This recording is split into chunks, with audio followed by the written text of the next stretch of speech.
ప్రభుత్వం వైఫల్యం చెందుతది.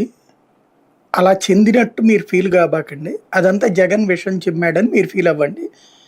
జగన్ దగ్గర డబ్బులు తీసుకున్నటువంటోళ్ళు, లేపోతే జగన్‌ని నమ్ముకున్నటువంటోళ్ళు ఇలాగ ప్రభుత్వాన్ని గురించి తప్పుడు ప్రచారం చేస్తున్నారని మీరు ఇప్పటి నుంచి ఆలోచించండి. ఇది ప్రస్తుతం వాళ్ళ ఆలోచన. ఇప్పుడు మన దేశంలో కాంగ్రెస్ పార్టీ అధికారంలోకొచ్చినప్పుడు పాఠ్య పుస్తకాలు రాయాల్సిన పరిస్థితి వచ్చింది స్టార్టింగ్‌లో దేశంలో. అప్పుడు ఇదంతా వచ్చింది. పాకిస్తాన్ విడిపోవడము, జిన్నా తీసుకోవడము, ఇదంతా దరిద్రం అంతా జరిగింది గదా!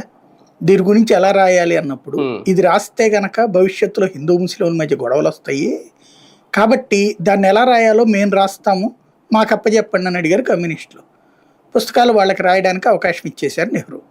తద్వారా తనకు పోటీ తగ్గించుకున్నారు ఎన్నికల్లో రాజకీయంగా. అప్పుడు వాళ్ళేం రాశారు?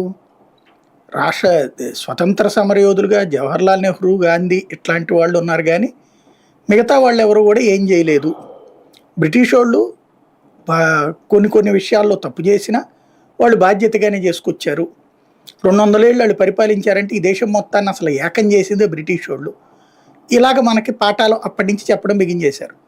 దాంతో మనల్ని వేధించి హింసించినటువంటి దుర్మార్గుల మీదన మనకు సాఫ్ట్ కార్నర్ ఏర్పడింది.